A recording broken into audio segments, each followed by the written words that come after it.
بسم الله الرحمن الرحيم. الحمد لله رب العالمين، والصلاة والسلام على نبينا محمد وعلى آله وصحبه ومن تبعهم بإحسان إلى يوم الدين. أما بعد. ishimwe n'ikuzo ni ibya Allah subhanahu wa ta'ala, amahoro n'imigisha bisakare ku ntumwa yayo ariwe Nabi Muhammad sallallahu alayhi wa sallam, ndetse n'abiwe n'abamukurikiye n'abazakomeza kumukurikira kuzageza ku munsi w'imperuka. Dusaba Allah subhanahu wa ta'ala ko natwe yaduha kuzaba turi mu bamukurikiye. Allahumma amin. Bavandimwe b'Abayisilamu, ndagira ngo tuganire ku kijyanye no kubangikanya Imana. Kubangikanya Imana ni icyaha gikomeye mu byaha bikomeye Ubuyisilamu bwavuze, kikaba ari cyo cyaha kizinjiza abantu benshi mu muriro, kikaba ari cyo cyaha kizatuma abantu baba mu muriro ubuziraherezo, nicyo cyaha rukumbi kizatuma abantu baba mu muriro ubuziraherezo. Icyaha cyo kubangikanya Imana ni icyaha gikomeye cyane. Allah subhanahu wa ta'ala yamanuye intumwa n'abahanuzi kugira ngo abantu bareke kubangikanya Imana, kugira ngo abantu bagarukire Imana bayisenge yonyine, nta wundi bayibangikanyije, nta kindi kiremwa babangikanyije na Allah subhanahu wa ta'ala mu kumugaragira. Mu by'ukuri abantu benshi bazi yuko Imana ariyo yabaremye, ndetse bazi neza yuko Imana ariyo ibaha amafunguro, ariko ugasanga rimwe na rimwe abenshi mu bantu ntabwo babasha gushimira, ntabwo babasha kugaragira Imana ukuri ko kuyigaragira. Intumwa y'Imana Muhammad sallallahu alayhi wa sallama yaziye abantu. Kuri icyo gihe hari abasengaga ibintu bitandukanye. Intumwa Muhammad sallallahu alayhi wa sallama ihabwa ubutumwa, mu by'ukuri zahara ala unasi mutafarriqina fi ibadatihim. Abantu bari bafite ibintu byinshi basengaga. Minhum man ya'budu shamsa wal qamar. Muri abo bantu hari abasengaga bakagaragira izuba ndetse n'ukwezi. Wa minhum man ya'budu al malaika. Ndetse no muri abo bantu hari abasengaga abamarayika. Wa minhum man ya'budu al anbiya was salihin. Ndetse no muri bo hari abasengaga intumwa ndetse n'abahanuzi. Wa minhum hari abasengaga intumwa bagasenga n'abahanuzi, hari n'abasengaga n'abeza mu bantu babo bapfuye. Wa minhum man ya'budu al ashjar wal ahjar. Ndetse no muri bo harimo abasengaga ibiti, abandi bagasenga amabuye. Ariko hamwe n'ibyo, intumwa y'Imana Muhammad sallallahu alayhi wa sallama ntabwo yigeze ivuga iti mwebwe murasenga abamarayika, mwebwe nta kibazo, cyangwa se ngo ivuge iti mwebwe murasenga abahanuzi, mwebwe nta kibazo, cyangwa se ngo ivuge iti mwebwe murasenga abeza bagiye, mwebwe nta kibazo, cyangwa ngo ibitandukanye abasengaga abahanuzi cyangwa se abasengaga abamarayika ngo ibe yabatandukanye n'abasengaga ibiti ndetse n'abasengaga ukwezi n'inyenyeri. Oya, ahubwo bose yarabarwanyije, bose yaberetse yuko ibyo barimo ari ukubangikanya Imana. Ahubwo Imana ariyo ikwiye amasengesho, Imana niyo ikwiye kugaragirwa, nta kindi kintu gikwiye amasengesho, nta wundi ukwiye guhabwa amasengesho, nta wundi ukwiye kugaragirwa mu kuri uretse Imana imwe rukumbi, ariyo Mana yaturemye, itarabyaye, itarabyawe, ndetse nta n'icyo isa nacyo mu byo yaremye. Iyo niyo Mana rero dukwiye gusenga. Intumwa y'Imana sallallahu alayhi wa sallama qatalahum. Intumwa y'Imana yarabarwanyije abo bose basengaga ibyo ngibyo. Walam yufarriqu bainahum. Nta nubwo yigeze itandukanya umwe ku wundi, ahubwo bose uko basengaga ibitari Imana bose yarabarwanyije ikoresheje imbaraga zayo zose. Irabigisha uko ishoboye kose, abananiranye irabarwanya. Wadalilu qawluhu ta'ala. Ndetse ibyo ngibyo tubigaragarizwa n'amagambo ya Nyagasani, n'amagambo ya Allah subhanahu wa ta'ala, aho avuga ati ba'da a'udhu billahi minash shaitani rajim waqatiluhum. Allah subhanahu wa ta'ala arabwira intumwa y'Imana, arabwira intumwa ndetse nabo bari kumwe ati muzarwanye abo bantu bari kwanga kugaragira Imana, hatta la takuna fitnatu wa yakuna ad-dinu kulluhu lillah. Ati kugeza ubwo nta bangikanya rizasigara, muzabarwanye kugeza ubwo nta bangikanya rizasigaraho, wayakuna dinu kulluhu lillahi, ahubwo idini rizasigare ari irya Allah subhanahu wa ta'ala, bazasigare bari kuri kamere yo gusenga Imana imwe rukumbi.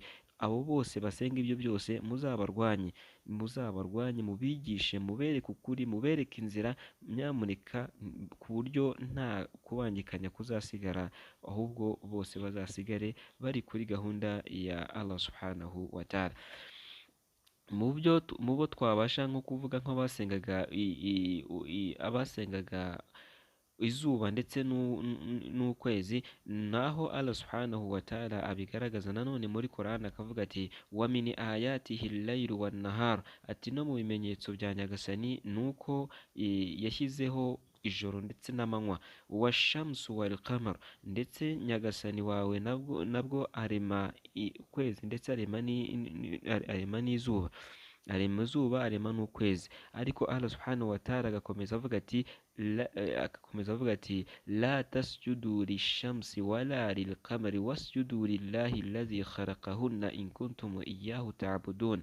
Ati rero ntimuzubamire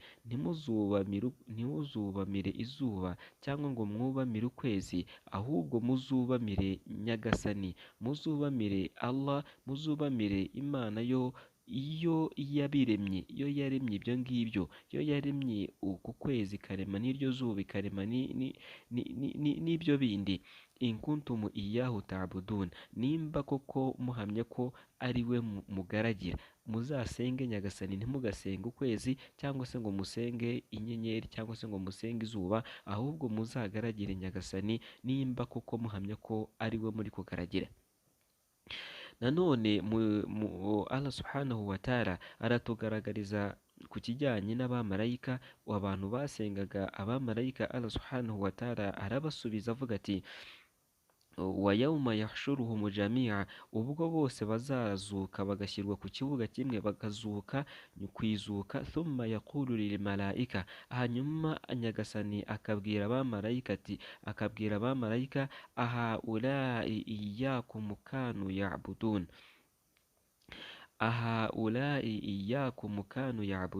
ati abangaba ni mwebwe bajyaga basenga. Qalu subhanak, abamarayika bazavuga bati ubutagatifu ni ubwawe, anta waliyuna min dunihim, bazavuga bati ubutagatifu ni ubwawe, anta waliyuna min dunihim, bal kanu ya'buduna al-jinna, atahubwo bazahita basubiza abamarayika bati ahubwo bajyaga basenga amajini, bajyaga basenga ibiremwa by'amajini. Aktharuhum bihim mu'minun, ati mu by'ukuri abenshi kuri ayo majini nibyo bemeraga, niho imyemerere yabo yari ishingiye. Ibyo rero biragaragaza yuko abamarayika bazitakana ba bandi bajyaga basenga abamarayika. Uko niko Allah subhanahu wa ta'ala atwereka ubwo abantu bazaba bamaze kuzuka, hanyuma akahamagara abamarayika akababwira ati abangaba, akerekana abantu ati aba ni mwebwe bajyaga basenga. Abamarayika bakabitakana rero, ahubwo bakavuga bati oya, bati bajyaga biringira amajini, ati niho kwemera kwabo kwari gushingiye. Nanone mu bigaragaza yuko abantu basengaga abahanuzi, naho Allah subhanahu wa ta'ala avuga ati wa idh qala Allahu ya Isa bin Maryam a anta qulta linnasi ittakhidhuni wa ummiya ilahaini min dunillah qala subhanaka ma yakunu li an aqula ma laysa li bihaqq. Allah subhanahu wa ta'ala aratugaragariza ku bantu basenga abahanuzi ndetse n'intumwa, akatubwira ati wa iz qala Allahu ya Isa bin Maryam, ati ku munsi w'imperuka azavuga ati Allah subhanahu wa ta'ala avuga ati wibuka ubwo Allah subhanahu wa ta'ala azabwira Yesu mwene Mariya, akamubwira ati a anta qulta linnas, ese niwe wabwiye abantu uti nimunsenge ndetse na mama wanjye mutugire imana ebyiri min dunillah, mu cyimbo cy'Imana.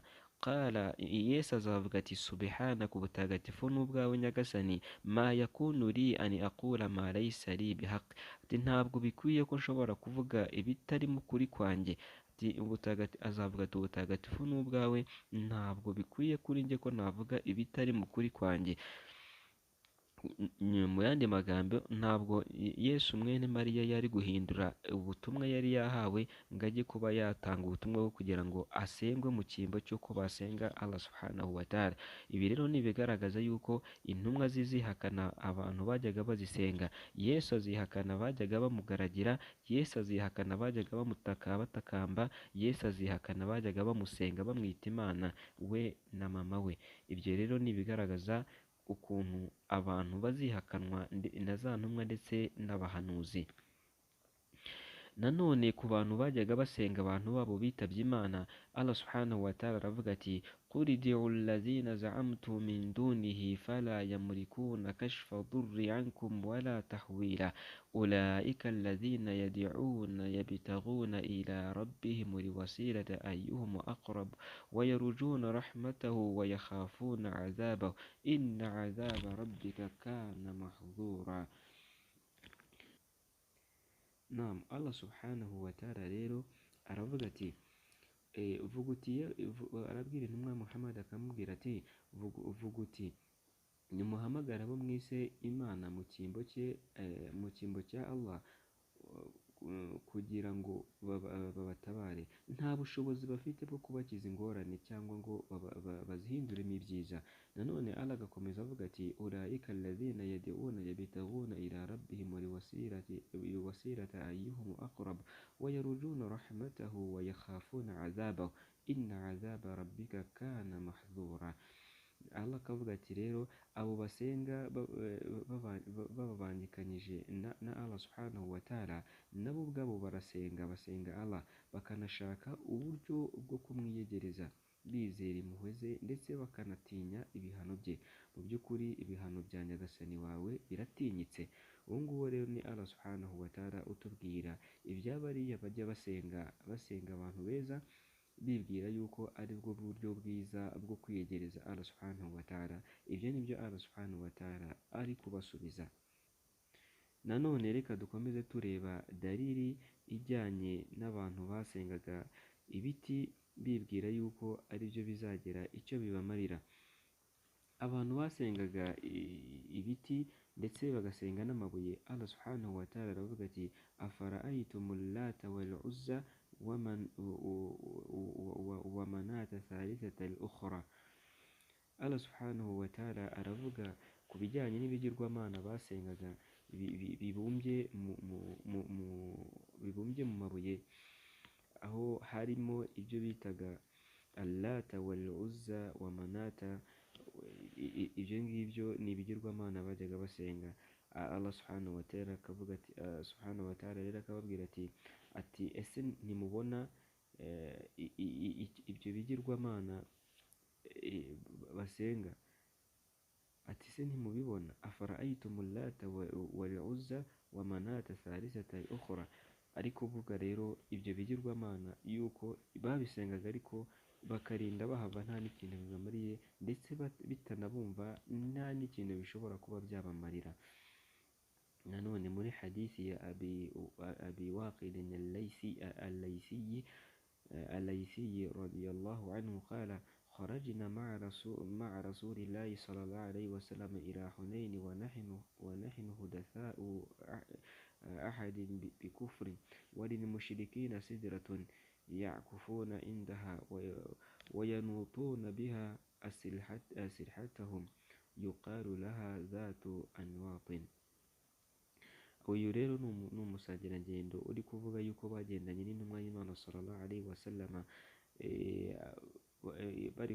bakaza kugera ahantu bagasanga abakafiri bakikije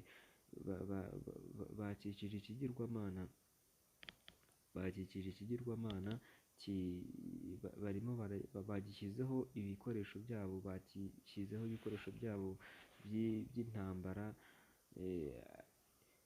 bagira ngo barebe ko byagira ikintu bibamarira.